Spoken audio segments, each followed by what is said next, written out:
அங்க படுத்துன்னு இருந்தேன் சார். நான் படுத்திருக்கும் போது இந்த கல்லோட டம டமன்னு அந்த கல்லு உருண்டு செடி மரம் எல்லாம் உருண்டுன்னு உள்ள வந்துச்சு சார். பேசிட்டே வெளியே நின்னு இருக்கேன். அங்க இருந்து ஒரு சவுண்ட், ஐயோ காப்பாத்துங்க, படி வழியா மேல ஏறி பாக்குறேன். அந்த வீட்டுல இருந்து பசங்க வராங்க. சரி ஃபுல்லா அடிச்சுன்னு வருது. நான் எல்லாம் கூட தப்பிச்சதே இது சார். கைகளோட நிக்கிறேன் சார். சேரோட அப்படியே புடிச்சு தூக்கிட்டு வந்தாங்க சார்.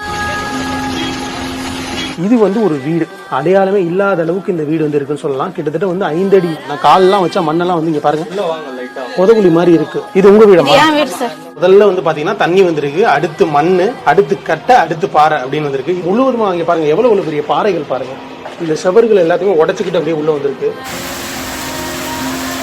என் உயரத்துக்கு கீழே இருக்கு தர. இன்னும் கொஞ்சம் நேரம் இருந்தா நானே மூழ்கிட்டு இருப்பேன் சார். இதுக்கு நான் கூட தெரிஞ்சிருக்காது சார். எல்லாம் ஆளுங்க சொன்னாலும் எங்களுக்கு ஒண்ணு கை கால ஓடி பார்த்தா எல்லாம் தூக்கி விட்டாங்க. எங்க ரொம்ப பார்க்கும்போது ரொம்ப கஷ்டமா இருக்கு. கை கோல எல்லாம் கட்ட துணி இல்ல, எதுவுமே இல்ல நிக்கிறாங்க அவங்க குழந்தைங்களா எல்லாம். என்ன பேசுறதுன்னு எனக்கு தெரியல சார்.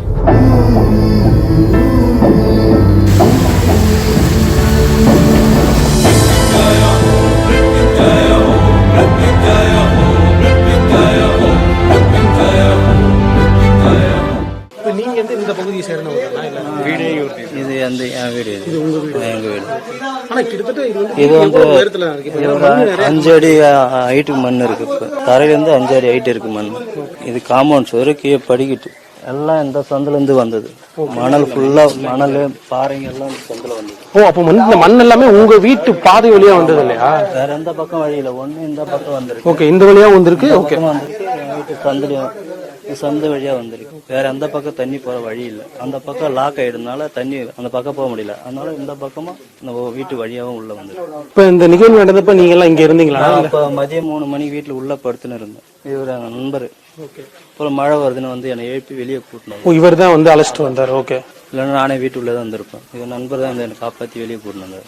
இது எனக்கு எப்படி தெரியும்னா, பெரிய கோயில் ஸ்டாஃப், இவரு கோயில வேலை செய்யறாரு. காலில் அடிபட்டிருக்குன்னு லீவ் எடுத்துட்டாரு. சரி பாக்கலான்ட்டு வந்தேன். அம்மா யாரும் இல்ல மச்சானுக்கு, சின்ன வயசுல இருந்து பெஸ்ட் ஃப்ரெண்டு நானு. சரி என்ன ஆச்சுன்ட்டு பாக்கலான்னு வந்தேன். 3 மணி மழை வர, காலில் அடிபட்டிருக்குன்னு வந்ததுல இங்க வந்து இவனை பாத்துன்னு இருக்கேன். இவன் தூங்கிட்டான். போயிட்டு காலில் அடிபட்டிருக்கு, இன்னும் கொஞ்ச நேரம் உட்கார மயில நனைஞ்சிருந்ததுனால வெளியே இருந்தேன். இந்த இறந்து போன ராஜ்குமார் வீட்டுல இருந்து சவுண்டு, ஐயோ காப்பாத்துங்க அப்படின்னு ஒரு சவுண்டு. நீங்க வர்றீங்க, நீங்க நண்பரை பார்க்க வர்றீங்க? ஆமா. இவன் உள்ள போய் எனக்கு கால் வலிக்குது, நான் உள்ள உட்காறேன், உள்ள வராருனா நான் நின்னு ட்ரெஸ் எல்லாம் நனைஞ்சிருக்கு, நான் வெளியே இருக்கிறேன்டா அப்படின்னு இவன்கிட்ட பேசிட்டே வெளியே நின்னு இருக்கேன். அங்க இருந்த ஒரு சவுண்டு, ஐயோ காப்பாத்துங்க அப்படின்னு சொல்ற ஒரு சவுண்டு மட்டும்தான் வந்தது எங்களுக்கு. வெளியே வந்து மழை வர, இந்த படி வழியா மேல ஏறி பாக்குறேன். அந்த வீட்டுல இருந்து பசங்க வராங்க. பிரதாப், அவனுடைய ஒய்ஃப், அப்புறம் 2 பசங்க எல்லாம் வெளியே வந்தோம். சேரு ஃபுல்லா அடிச்சுன்னு வருது. இது வெறும் ஃபுல்லா சேரு. அவங்க அங்க இருந்து எகிரி குதிச்சு, தண்ணியில எகிரி குதிக்கிற மாதிரி அந்த பாப்பா எகிரி குதிச்சு வந்தது. பயப்படாதீங்க, நான் பார்த்துட்டு தான் இருக்கேன், ஒன்னும் பயப்படாதீங்க, கல் எல்லாம் உருண்டின்னு வந்து இருக்கு. ஃபுல்லா அந்த கேப்ல வந்து லாக் ஆயிடுச்சு. பயப்படாதீங்க சொல்லி நாங்க இந்த பக்கமா, இந்த வழி இதுவும் ஒரு வழிதான் ஓப்பன், இது இந்த பக்கம் வர சொன்னோம்.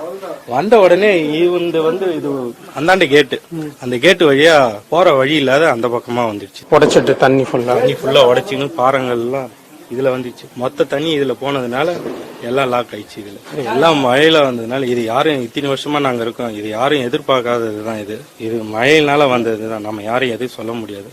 தண்ணி போறதுக்கு வழி இல்ல. முதல்ல எல்லாம் குறுக்கு நெருக்க எல்லாம் வீடு கட்டணும். இப்ப தண்ணி போறதுக்கு வழி இருந்ததுன்னா, அந்த பாறையெல்லாம் போறதுக்கு நல்லா ஃப்ரீயா இருந்ததுன்னா அது பாட்டுன்னு போயிருக்கும். அவன் வந்து கத்தனான். அவன் கத்தன பயத்துல ஏதாவது ஒரு குழந்தைய கூட தூக்கின்னு வெளியே வந்திருக்கலாம்.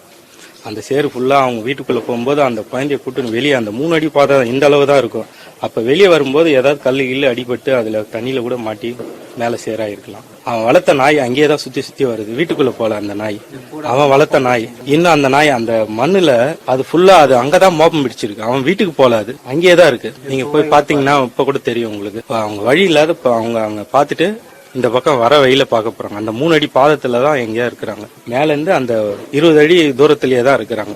கீழே போறதுக்கு வாய்ப்பே கிடையாது சார். பெரிய பாறையும் ஒன்னும் இடைஞ்சலா இருக்கு அப்படிங்கிறாங்க. மேல அது அந்த அளவுக்கு இருக்குங்களா? என்ன பிரச்சனை சார்? அது இப்பதான் அது மழை அரிப்புனால அந்த சேத்துல அடிச்சுன்னு வந்திருக்கு. அது பெருசா இருக்கிறதுனால அந்த எதுவும் வண்டியும் வர்றது முடியாது, வெடி வச்சு வெடிக்க முடியாது. அதை வெடி வச்சு அதை வெடிச்சு அந்த கல்லை உடைச்சாலும் மேல அதிர்வுனால கீழே இன்னும் சரியா ஆரம்பிக்கும். அதை வந்து நோத்தி விட்டுருக்காங்க அந்த இடத்துல இருந்து. பாதை இல்லாம இது வந்து ஒரு வீட்டினுடைய பாதை. இதுக்கு இப்ப நான் நிக்கிறது ஒரு வீடு. ஆக்சுவலா இந்த வீட்டு பாதையில் ஆமா 3 வீடு அந்த சொல்றாங்க பாருங்க, 1 2 அங்க ஒரு வீடு இருக்கு, மொத்தம் 3 வீடு. இந்த 3 வீட்டு பாதைகள் வழியா தான் வந்திருக்கு.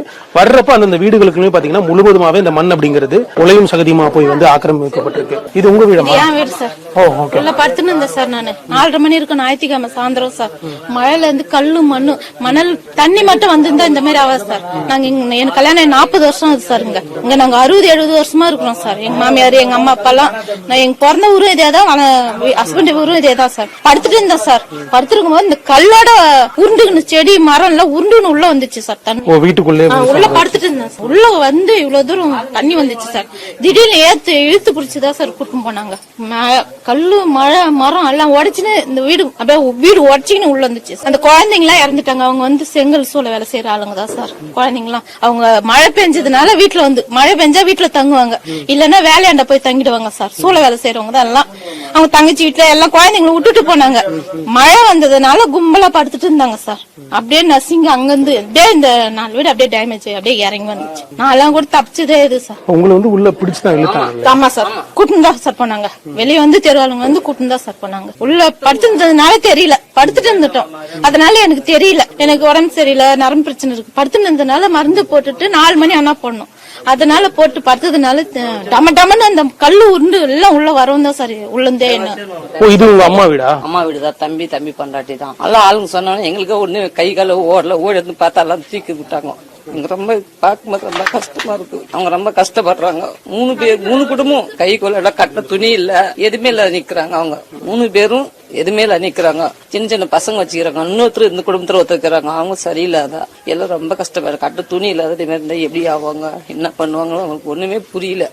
எங்களுக்கு சாப்பாடு தண்ணி கூட சாப்பிட பிடிக்கல. எங்களுக்கு கைகளோட நிக்கிற சார். சேரோட அப்படியே புடிச்சு தூக்கிட்டு வந்தாங்க சார். இது எத்தனை அடிக்கு மண் இருக்கும்? இப்போ வந்து இது பாக்குறப்ப இது வந்து என்னை விட இன்னும் கொஞ்சம் கீழே, என் உயரத்துக்கு கீழே இருக்கு தர. இந்த சொசரப்பு இருக்கிற டைல்ஸ் தான் இது ஃபுல்லாவே போட்டு வச்சிருப்பேன். அதனால இங்க நின்னு இங்க உட்கார்ந்து இருப்போம் நாங்க எப்பவுமே. ஆனா இந்த வருஷம் எப்பவுமே மழை வெள்ளம் கல்லு மழை கூட வந்திருக்கு சார். எப்பவுமே சார் தண்ணி தான் சார் போகும், ஓட மாரி தண்ணி அப்படிலாம் போயிடும். இந்த பக்கம் வந்ததே கிடையாது சார். இந்த வர வீடு உடச்சிங்கன்னு வந்துச்சு சார். அந்த குழந்தைங்களாம் கூட மழை வராது, மழை மட்டும் வந்து இருந்துட்டு இருப்பாங்க. சூழியாண்டு இருந்து மழை வரவும் கும்பலா வீட்டு உள்ள வந்துட்டாங்க. அதனாலதான் சார் அவங்களும் குழந்தைங்களாம் எல்லாம் என்ன பேசுறதுன்னு எனக்கு தெரியல. குழந்தைங்களாம் இந்த மாதிரி ஆயிடுச்சு சார். அதனால அவங்க கூலி வேலை செய்யறவங்க தான் சார். எல்லாம் ஒரு ரிலாக்ஸ் தான் சார். சொந்தக்காரங்க தான் சார் எல்லாமே. நாங்க இது வந்து உள்ள ஒரு ரூம் இருக்கும், இது சமையல் ரூம், இது ஹாலு. இந்த இடத்துல ஃபுல் சிலிண்டர் வாங்கி வச்சிருக்கோம் சார். இது பூஜை ரூம் சார். ஓகே. எல்லாமே முழுவதுமாவே மண்ணு. எதுவுமே எடுக்க முடியல சார். நான் என்ன தூக்கின்னு தான் சார் வந்தாங்க சேத்துல இருந்து. அதே இன்னும் கொஞ்சம் நேரம் இருந்தா நானே மூழ்கிட்டு இருப்பேன் சார். இதுக்கு நான் கூட தெரிஞ்சிருக்காது சார். கிட்டத்தட்ட ஒரு 5 நிமிஷம் ஒரு செகண்ட் தான் சார் இந்த மாதிரி ஆனது. இது வந்து ஒரு 4-5 அடி ஹைட் சொல்றாங்க. இது வந்து ஒரு வீடு.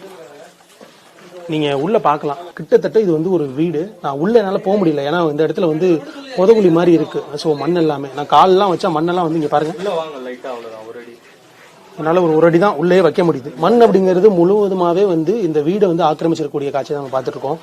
உள்ள அவங்க யூஸ் பண்ண சோஃபாஸ், ஃப்ரிட்ஜ், கட்டில் மெத்தைகள் எல்லாமே வந்து அலங்கோலமா வந்து சிதறி கிடக்கக்கூடிய காட்சியை தான் பார்த்துட்டு இருக்கோம். நான் நிக்கிற ஒரு இடம் இருக்கு இல்லையா, இதுக்கு அடுத்த செக்மெண்ட் அப்படின்னு சொல்லலாம். இதுக்கு மேல இருக்கக்கூடிய பகுதியில தான் அந்த மண் சரிவு அப்படிங்கிறது நடந்திருக்கு. அதாவது அங்க இருக்கக்கூடிய முதல் வீட்டுல தான் ஒரு 7 பேர் வந்து ஒரே வீட்டுல இருந்திருக்காங்க. ஒரு கிட்டத்தட்ட ஒரு 5 குழந்தைகள் சொல்றாங்க, 2 பெரியவர்கள் சொல்றாங்க. அவங்க அந்த வீட்டுல இருந்திருக்காங்க ஒரு 3-4 மணி அளவுல. அந்த நேரத்துல தான் இந்த மண் அரிப்பு அப்படிங்கிறது நடந்திருக்கு. அதாவது மழை தண்ணீர் அப்புறம் வந்து சேரும் சகதியுமான ஒரு வெள்ளமா தான் முதல்ல வந்து வீட்டை வந்து இடிச்சிருக்கு. அதுக்கப்புறம் வந்து அவங்க சொன்ன மாதிரி வந்து வேர்கள் வந்துச்சு, மர வேர்கள், மரக்கட்டைகள் வந்துச்சுன்னா அதையுமே நம்மளால இங்க பார்க்க முடியும். இங்க எடுத்து அப்புறப்படுத்தி வச்சிருக்காங்க. கிட்டத்தட்ட பாத்தீங்கன்னா அவ்வளவு மர வேர்கள் இருக்கும். அந்த சைடு பாத்தீங்கன்னா பெரிய புதரா இருக்கு பாருங்க. ஒரு பெரிய பெரிய மர தூர்களா தான் இருக்குது. ஒரு மரத்தினுடைய அடிபாகம், அந்த வேரும் அதனுடைய தூரும் அப்படியே இங்க இருக்கு. இந்த வழியா தான் முழுவதுமாவே வந்திருக்கு. வந்து பாத்தீங்கன்னா இங்க இருக்கக்கூடிய வீடுகளுமே வந்து பாத்தீங்கன்னா இதுல வந்து சூறையாடப்பட்டிருக்கு. மனிதர்கள் வாழ்ந்ததுக்கு அடையாளமே இல்லாத அளவுக்கு இந்த வீடு வந்து இருக்குன்னு சொல்லலாம். கிட்டத்தட்ட வந்து 5 அடி ஹைட்டுக்கு பாத்தீங்கன்னா அந்த மண் அப்படிங்கிறது இருக்கு. இங்க இருக்கக்கூடிய பீரோல்ஸ், அதாவது அந்த அவங்க யூஸ் பண்ண பீரோல்ஸ், அந்த அந்த வீட்டில் இருக்கக்கூடிய ஜாமான்கள் எல்லாமே பாத்தீங்கன்னா அலங்கோலமா இருக்கக்கூடிய காட்சி தான் நம்ம பார்த்துட்டு இருக்கோம். இங்க வந்து பாத்தீங்கன்னா பீரோல் அப்படிங்கிறது அந்த வெள்ளத்துல அடிச்சு கொண்டு வந்து இங்க இந்த வீட்டுக்குள்ள சொல்லக்கூடிய காட்சியை வந்து நம்ம பார்த்துட்டு இருக்கோம். கீழே அடிவாரத்துல இருந்து பாக்குறப்பவுமே அந்த அளவுக்கு வந்து இதோடைய தீவிரம் தெரியல. இங்க நமக்கு இந்த சைடு பாத்தீங்கன்னா தெரியும். கிட்டத்தட்ட அவங்க நிக்கிறதே வந்து பாத்தீங்கன்னா ஒரு 4-5 அடி ஹைட் உள்ள ஒரு மணல் மேடு மேலதான் நிக்கிறாங்க. இப்ப நம்ம நிக்கிறோம் இல்லையா, இந்த வீட்டுக்கு பின்புறம் தான் அந்த முதல் மண் சரிவு அப்படிங்கிறது ஏற்பட்டிருக்கு. அதாவது முதல்ல வந்து பாத்தீங்கன்னா தண்ணி வந்திருக்கு, அடுத்து மண்ணு, அடுத்து கட்டை, அடுத்து பாறை அப்படின்னு வந்திருக்கு. இது வந்து அந்த மண் சரிவு ஏற்பட்டதுக்கு பின்னாடி இருக்கக்கூடிய வீடு. இந்த வீட்டுக்குள்ளேயே நம்மளால பார்க்க முடியும் முழுவதுமா. அங்க பாருங்க எவ்வளவு பெரிய பாறைகள் பாருங்க. இந்த செவர்கள் எல்லாத்தையுமே உடைச்சுக்கிட்டு அப்படியே உள்ள வந்திருக்கு. முழுவதுமாக வந்து பெரிய பெரிய பாறைகள், உடைச்சிட்டு வந்தக்கூடிய கற்கள் எல்லாமே இங்க வந்து தேங்கிருக்கக்கூடிய காட்சி நான் பார்த்துட்டு இருக்கோம். உங்களுக்கு இந்த சத்தம் கேட்கணும்னு நினைக்கிறேன், ஜேசிபியோட சவுண்டு. முன்னாடி வந்து அந்த எக்ஸ்கவேட்டர் வச்சு வந்து கிளீன் பண்ணிட்டே இருக்காங்க. ஏன்னா இன்னும் 2 பாடி வந்து கிடைக்கல அப்படிங்கிறதுனால பின்னாடி வந்து அந்த சுத்தம் செய்யக்கூடிய பணி, அந்த உடல்களை தேடக்கூடிய பணி அப்படிங்கிறது நடந்துட்டே இருக்கு. ஸோ முழுவதுமாவே இந்த புறம் இருக்கக்கூடிய வீடுகளுக்குமே வந்து பாத்தீங்கன்னா இந்த மண் அப்படிங்கிறது முழுவதுமாவே அடிச்சு சென்றிருக்கக்கூடிய காட்சி தான் நம்ம பார்த்துட்டு இருக்கோம். இங்க இருந்தா ஸ்டார்ட் ஆயிருக்கு. ஸ்டார்ட் ஆகி தான் கீழே வந்து கிட்டத்தட்ட நம்ம அடிவாரத்துல ஒரு சில வீடுகள் பார்த்தோம் இல்லையா, அந்த வீடுகள் எல்லாம் போய் வந்து இந்த மண் சரிவு அப்படிங்கிறது அஃபெக்ட் பண்ணிருக்கு. இந்த வழியில வந்து இருக்கக்கூடிய கிட்டத்தட்ட ஒரு 7க்கும் மேற்பட்ட வீடுகள் வந்து முழுவதுமாவே தரைமட்டமாயிருக்கு அப்படின்னு சொல்லலாம்.